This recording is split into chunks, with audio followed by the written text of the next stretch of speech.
If you think the Las Vegas Raiders were done shocking the NFL after dropping bags of cash on Kirk Cousins and drafting Fernando Mendoza, you are dead wrong.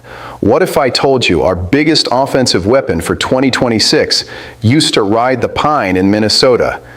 Total insanity or Klint Kubiak's absolute genius? Plus, John Spytek quietly cooked up a tactical masterclass behind the scenes that the mainstream media completely miss, and it's going to decide whether we make the playoffs or not.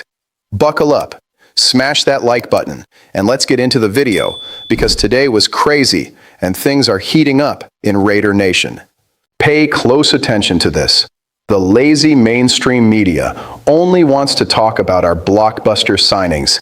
It's Tyler Linderbaum this, Quay Walker that, Nakobe Dean, and of course, the media circus surrounding veteran Kirk Cousins battling rookie Fernando Mendoza for the starting job. But the headline that actually matters today is a completely different one. A surgical analysis just dropped, breaking down 5 under-the-radar additions the Raiders made that are going to absolutely carry the load come September. The raw truth is this: our front office built insane roster depth for pennies on the dollar in free agency and the late rounds of the draft. What's my immediate reaction reading this? I'm absolutely hyped, man. The Raiders finally stopped being that team that only signs guys to sell jerseys and started building a real trenches team. Take defensive lineman Benito Jones. The guy brings serious baggage, almost 50 games and 1,300 snaps under his belt over the last 3 years. And to top it off, he knows our new defensive coordinator Rob Leonard's system.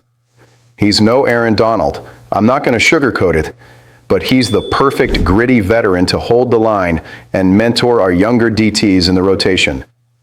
And speaking of the trenches, what Spytek did with Spencer Burford was daylight robbery.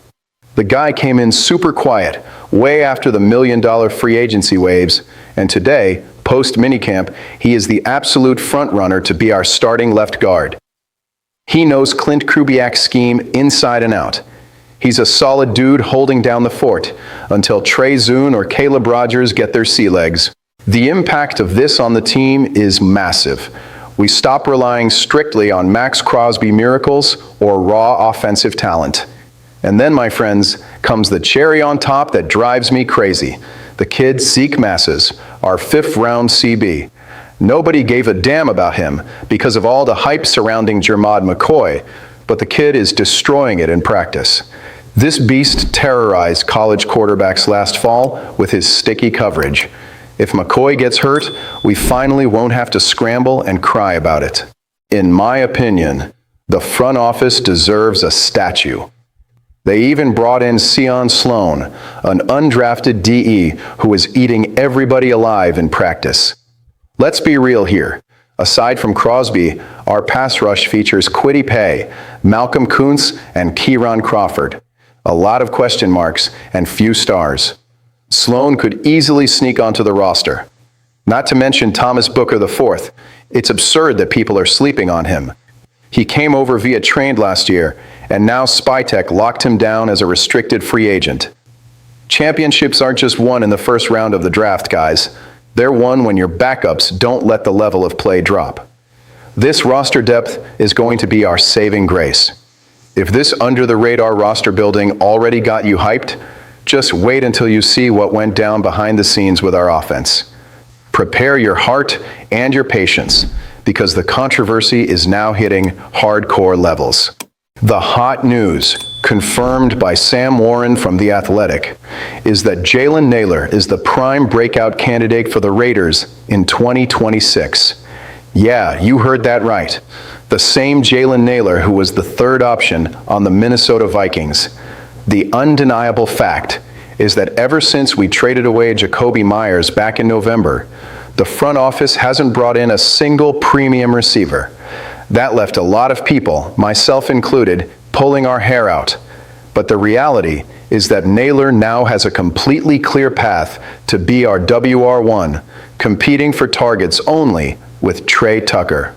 Man, My reaction reading this column is a mix of, "Are you kidding me?" and "This has every chance to work out perfectly." Why? Because Nailor has a cheat code in Vegas called chemistry.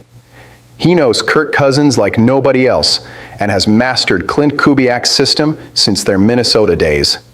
If Cousins is the Week 1 starter, beating out the massive Mendoza hype, Nailor is going to fly. He never broke 444 yards in a season because he had an alien named Justin Jefferson and Jordan Addison soaking up targets in front of him. Here, it's his yard now. But let's be cold-blooded about the on-field impact. The passing game in Las Vegas today has only one absolute certainty, and his name is Brock Bowers. ESPN just ranked the kid as the best tight end in the entire league. Bowers is going to hog most of the targets, no matter who's throwing the ball, whether it's Uncle Cousins or the rookie sensation Mendoza. Our backup Michael Mayer still hasn't consistently shown what he's made of, so the pressure on the wide receiver room is insane. Jack Beck has potential, Dante Thornton Jr. is an athletic freak, but it's Nailor who has the responsibility to lead the pack. My honest opinion, it's a huge gamble. If Mendoza gets the nod, Nailor loses the advantage of that telepathic connection with Cousins and will have to prove his worth on raw talent alone. I don't think he's an elite WR1, but for what Kubiak needs in his play-action scheme, he could absolutely have the best season of his life. Kubiak is sticking his neck out for this crew of ex-Vikings, and if the passing attack flops, the blame won't fall solely on the guy throwing the rock. To sum up today's madness, the Raiders armored the trenches by betting on depth and paying pennies on defense.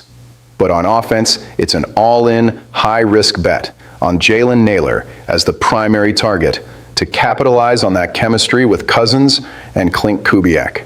Now I want to hear your truth down below. Would you fire Tom Telesco today for not bringing in an elite receiver in free agency? Or do you trust Jalen Nailor to carry the WR1 mantle in our offense? Drop it in the comments, smash that like button, and just win, baby.